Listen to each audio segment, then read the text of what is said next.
Una vez y para siempre es el tema de esta mañana. Quiero que busque Hebreos capítulo 10 del 3 al 10.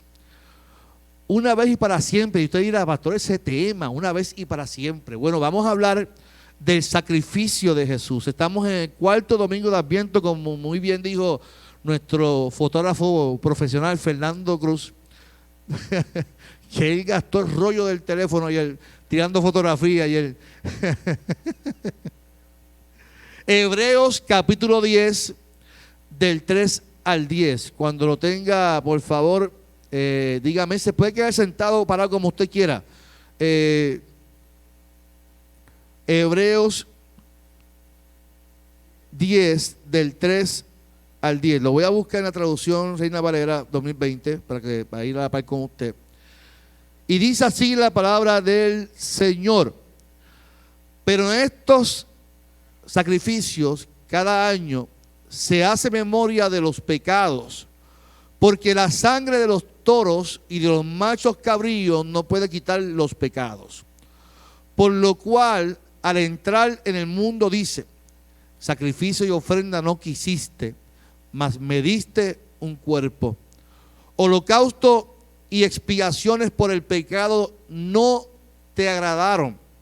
Entonces dije: he aquí vengo, Dios, para hacer tu voluntad, como en el rollo del libro está escrito de mí. Al decir primero: sacrificio y ofrenda, holocausto y expiaciones por el pecado no quisiste, ni te agradaron, cosas que se ofrecen según la ley.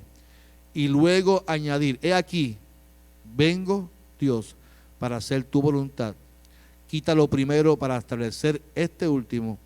En virtud de esa voluntad somos santificados. Diga conmigo: somos santificados mediante la ofrenda del cuerpo de Jesucristo, hecha una vez y para siempre. Se pueden sentar. En este cuarto domingo de Adviento nos acercamos ya, aunque yo no voy a decir lo que dijo Fernando en la escuela bíblica, que nos acercamos al nacimiento del niñito Jesús. Y es bueno que usted venga a la escuela bíblica para que aprenda, ¿verdad? Así que lo voy a dejar con esa incertidumbre a los que no vinieron, porque es bueno que usted aprenda y que venga a la escuela bíblica. Pero nos acercamos al cumplimiento de la promesa más grande. Y digo más grande porque es el nacimiento del Salvador. ¿Cuántos dicen amén por eso? El miércoles la iglesia cristiana celebra históricamente el nacimiento del Salvador. Y mientras reflexionamos sobre su llegada en estos días, el texto de Hebreo nos lleva a entender el profundo contraste entre la ley, su sacrificio y el sacrificio único de una vez y para siempre de Jesús. Y hoy veremos cómo Cristo, al ofrecerse a sí mismo, cumplió la voluntad de Dios de manera perfecta y definitiva. A mí me encanta la palabra definitiva, porque en muchas ocasiones pensamos que Dios, la salvación es como un limber o como un dulce que le quitamos a un niño. Si te portas mal, te quito el bombón. La salvación no es como un bombón. La salvación es definitiva. Dios te la regaló y lo hace por medio de Jesús. ¿Cuántos dicen amén por eso? Y la salvación depende de Jesús.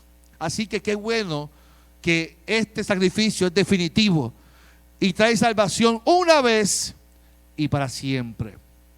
En Hebreos capítulo 3 al 4 dice así, y no sé si me puede dar un poquito más de volumen aquí arriba, te agradezco. Ah, tengo a quien decirle. Qué bendición, qué bendición. Dice: pero en estos sacrificios cada año se ofrece memoria de los pecados, porque es imposible que la sangre de los toros y de los machos cabríos quite los pecados. Y eso es un sistema repetitivo. Diga conmigo: repetitivo. Y es interesante porque la ley establece que para poder eliminar tus pecados, tú tienes que entregar un sacrificio. Tienes que entregarle algo al Señor, algo de valor. Y los animales se entregaban como parte de tu sacrificio para que tus pecados sean perdonados. Lo hacían día tras día, año tras año, pero aún así no podían eliminar el pecado de sus vidas. Solo lo cubrían temporalmente. Y a mí me gusta, y mire, yo me voy a atrever a decir esto aquí, aunque esto sale en las redes sociales, pero voy a hacer el disclaimer que esto es mi criterio, no es el de la Iglesia Evangélica Unida, este es el mío. Cuando yo leo la Biblia en totalidad, entera, y yo miro los libros del Antiguo Testamento, yo veo a un pueblo que está intentando identificar qué es lo que Dios quiere para ellos. Ellos están conociendo, están aprendiendo a conocer a un Dios que se les está revelando. Y ellos, eso soy yo, vuelvo y repito, ellos entienden que para poder agradar a Dios, Dios les exige sacrificio. Eso es lo que yo entiendo. Dios, de alguna manera, como ser humano, me voy a desprender de algo para agradar a Dios. Y digo esto porque en Miqueas, capítulo 6, dice que Dios no les pide sacrificio, ni que maten animales, que Dios lo que le pide a ustedes es que le obedezcan, que amen a Dios, que se humillen a Dios y que le obedezcan en todo y que hagan misericordia. Por lo tanto, yo cuando miro el texto de la ley de Moisés, veo cómo repetitivamente el sacrificio se convierte en algo rutinario, en algo como tradicional. Si yo peco, pues así sería un mamá, ¿y usted lo cree? Yo puedo hacer lo que yo quiera porque al fin y al cabo entrego un sacrificio y Dios me quita mi pecado. Pero Dios, de alguna manera, mirando al pueblo y mirando cómo se comportaba, y ese soy yo acá, digo, pues estos son cabezones. Esta gente no me entiende. Esta gente vive la vida y no comprende que yo les amo y que lo que estoy buscando es que me obedezcan. Por lo tanto, el pueblo entendía que para poder sanar sus vidas, para poder perdonar sus vidas, entregaban sacrificio y lo hacían temporalmente porque volvían a fallar. Y lo repetitivo, mi amado, se convierte en costumbre. Lo repetitivo se convierte en tradición, se convierte en rutina. Y Dios está buscando que lo que tú hagas no sea rutinario, sino que sea algo que nazca del corazón. ¿Cuánto dicen amén por eso? Cada sacrificio era un recordatorio de que el problema del pecado no había sido resuelto. Y esto generaba una conciencia de culpa continua. El sacerdocio, el sistema de Moisés, aunque dado por Dios, era una sombra de lo que habría de venir, porque al fin y al cabo Dios se encarnó en Jesús para que una vez y para siempre los pecados de la humanidad fueran borrados. ¿Cuántos dicen amén por eso? La ley de Moisés era como tú coger un paño lleno de grasa e intentar limpiar las puertas de la iglesia. Es como tú coger un trapo sucio e intentar limpiar y limpiar, y por más que lo limpie, siempre va a estar ¿qué? Va a estar sucio. La ley de Moisés siempre te va a hacer culpable, por más que le intentes limpiar tu vida con sacrificio, con ofrenda, con lo que tú quieras darle. Siempre va a haber pecado. No es hasta que reconocemos a Jesús como único y exclusivo Salvador que nuestras vidas son limpias por medio de Jesús. Amén. Dígame fuerte eso, amado. Por eso dice el capítulo 5, el 10 capítulo 5, versículo 5 al 7. Por eso al entrar al mundo, Cristo dijo: sacrificio y ofrenda no quisiste. Estaba ligando lo que yo pienso, pero usted puede pensar distinto a mí. Pero me preparaste un cuerpo, dice Jesús. Holocausto y sacrificios por el pecado no te agradaron. Entonces dije: aquí estoy, maestro, aquí estoy, papá. Como está escrito de mí en el libro, para hacer tu voluntad, oh Dios. Jesús vino a cumplir lo que los sacrificios animales no podían hacer. Su obediencia perfecta y su sacrificio voluntario fueron suficientes para satisfacer la justicia divina, mi amado. Pero esto no es por ratito, vuelvo y repito. La salvación y el sacrificio de Jesús no es como cuando mi hijo se porta mal, yo digo: ok, hoy no vas a jugar Nintendo, porque mi hijo tiene 4 años, pero es un gamer, le gusta jugar. A veces hay cosas que yo ni sé hacer en Nintendo. Y él se molesta porque eso que le gusta hacer le incomoda que se lo quite, el privilegio. La salvación no es así. La salvación es por medio de alguien que externo que lo hizo por mí. Por lo tanto, por más que yo intente pensar en mi razonamiento humano, que yo puedo hacer algo suficiente para agradar al Señor. Te voy a dar un ejemplo. La gente piensa que si yo doy buen dinero para la iglesia, Dios quitará mi culpa. Tú tienes que dar la ofrenda y el diezmo, lo que te corresponde, por medio de tu adoración al Señor, por medio de tu agradecimiento al Señor. Ni la ofrenda, ni el diezmo, ni la Santa Cena, ni el bautismo, nada que tú puedas hacer aquí es suficiente y vale más de lo que hizo Jesús por ti en la cruz del Calvario, mi amado. Por lo tanto, lo hacemos como parte de nuestra adoración. No puede ser un rito, no puede ser por costumbre, no puede ser que llegamos aquí porque todos los domingos me acostumbré a hacerlo. Tiene que ser porque hay un motivo grande, hay un motivo hermoso, y es que alguien murió por mí para darme salvación.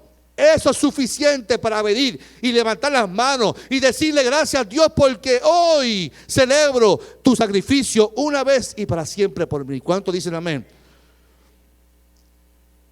Qué bueno es el Señor.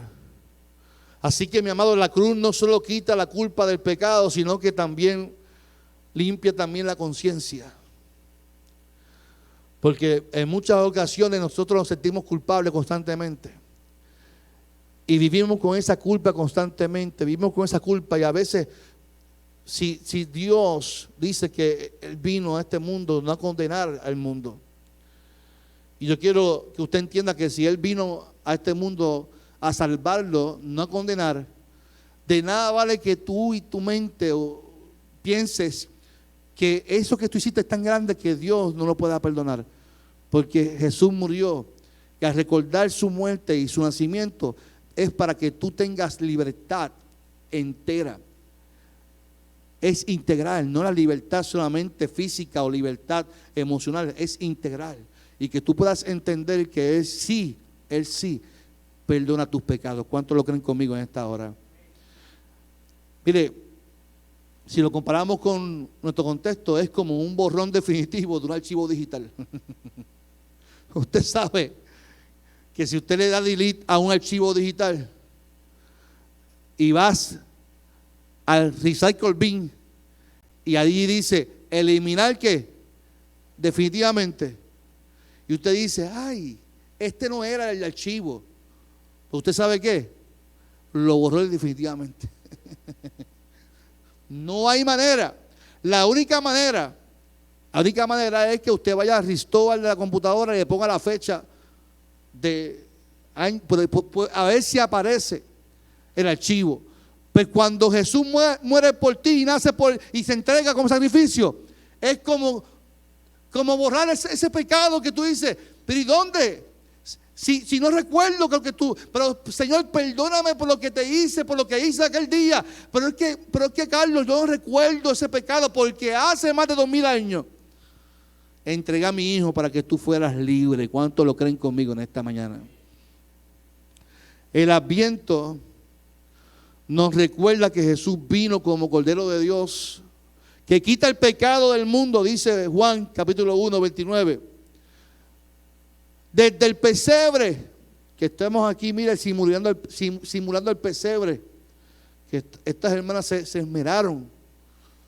Jesús tenía un propósito, vivir y morir para cumplir la redención de su vida.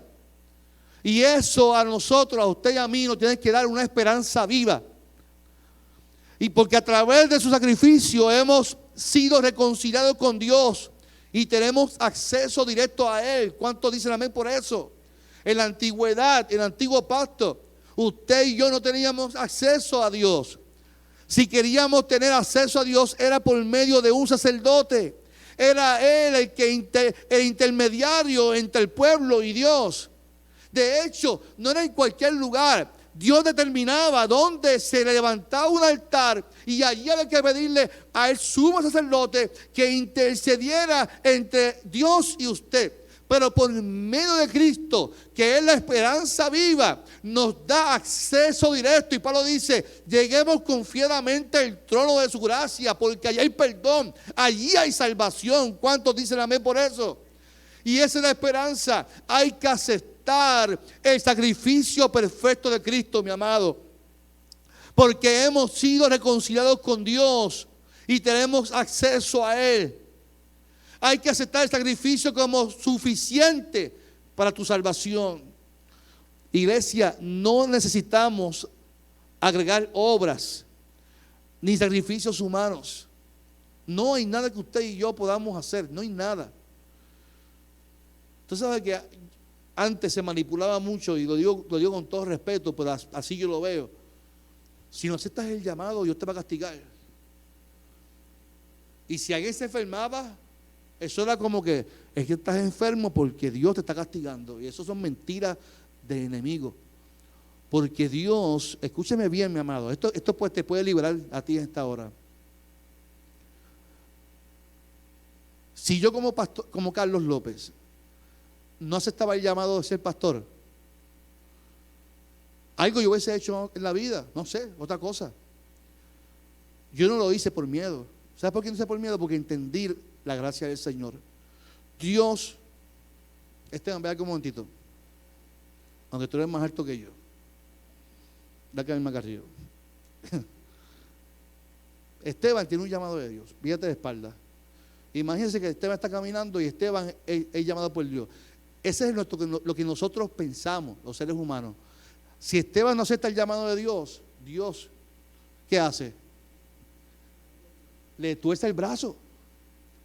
Y Esteban, ¿a qué está sufriendo que te duele, mi amor? Hasta el mártir, papi. Ay, tú tienes que salir en el drama ayer, ¿oíste? Un aplauso a Esteban. Suéltame, suéltame, suéltame. Suéltame. Te metiste en Hollywood de verdad, ¿oíste? Nosotros pensamos que si no aceptamos el llamado, Dios nos va a torcer el brazo. ¿Dónde queda la gracia del Señor? ¿Dónde queda que esto es, si queremos, no es obligatorio? Lo hacemos porque queremos agradar al Señor. Lo hacemos porque amamos, porque Él nos amó primero. Yo jamás en la vida yo quisiera que mi hijo, a mi hija, yo hacerle algo que le hiciera daño a él y a Karina. ¿Cómo rayos yo voy a hacer algo que perjudique a mi hijo y a mi hija como papá? En mi mente no me cabe. Si Dios, que es nuestro Padre, quiere lo mejor para ti, para mí, ¿cómo si tú no aceptas algo, Él te va a castigar? Él puede respetar tu opinión, pero la salvación no depende de ti, depende de Jesús. Depende del sacrificio de Jesús. A ti y a mí nos corresponde vivir para agradarle a Él en todo lo que hagamos, mi amado. Lo que estás viviendo hoy, enfermedad, tormenta, lo que estás viviendo no es porque Dios te está castigando. Dios quiere glorificarse en tu vida y lo hace por medio de la cruz del Calvario. Lo hace porque vino un día como el miércoles, y entregó a su Hijo para que naciera este mundo y muriera por ti, por mí, para que tú y yo alcanzáramos salvación. Usted sabe cuánta gente vive con ese remordimiento de que si yo hubiese hecho algo, mire, Dios te ama tal como tú eres. Vuelvo y repito, no tiene que torcerse el brazo. Créanmelo, yo vivía así. Cuando yo comencé a predicar a los 20 años, en mi ignorancia y en mi falta de conocimiento, pensaba que mis tobillos se habían lastimado porque Dios me lo estaba castigando. Yo tenía que aceptar el llamado porque si no, Dios me iba a castigar. Y eso era lo que yo predicaba. Recuerdo una vez que fui a orar con un amigo a un hospital, a orar por el hijo de un amigo. En mi ignorancia, y perdónenme mi expresión, pero fui muy estúpido. Al decirle a él, es que tú tienes que arrepentirte para que tu hijo se te sane. Eso fue un comentario estúpido. Porque Dios no funciona de esa manera. Ese muchacho necesitaba una palabra de aliento. Ese muchacho necesitaba una palabra de amor. Ese muchacho necesitaba un abrazo. No que alguien le dijera: Dios te está juzgando y tienes que volver a Él para que sane a tu hijo. Dios no funciona de esa manera. Él murió, se encarnó para hacerse pecado sin pecado, para que tú y yo alcanzáramos la gracia y el perdón. Lo que vivimos en la tierra lo vivimos todo. El alza de luz, el alza de agua, el alza de todo. Eso lo vivimos todo y todos nos enfermamos porque tenemos un cuerpo. Tenemos un cuerpo que se desgasta. Dice Pablo que este cuerpo se va desgastando. Pero lo que tenemos que cultivar es el espíritu y entender que por medio de Jesús hay esperanza y alcanzamos salvación por medio del sacrificio de Jesús. ¿Cuántos dicen amén? Que dice Pablo que es perfecto y es único y definitivo. Jesús es el cumplimiento de la promesa que celebramos en Adviento. Dios con nosotros, el Salvador que entregó su vida una vez y para siempre para darnos vida eterna. En este tiempo de Adviento, iglesia, recibe este regalo de gracia, recibe este regalo y celebra, mi amado. No es tiempo para estar triste, es tiempo de celebrar. Es tiempo que por medio de Jesús tenemos perdón. ¿Qué tal si lo repite conmigo? Por medio de Jesús, diga conmigo. Tengo perdón, tengo libertad y tengo una esperanza eterna por medio de Cristo Jesús. Cierra tus ojos en esta mañana del Señor. Y eso celebramos hoy. Y eso reconocemos hoy, que el sacrificio de Jesús es una vez y para siempre. Es una vez y para siempre. Una vez y para siempre. Y yo quisiera en esta mañana que allí, si usted se pusiera de pie conmigo en esta mañana. Si alguien tiene alguna necesidad y desea oración, el altar está abierto. Si alguien tiene alguna necesidad, puede pasar al altar.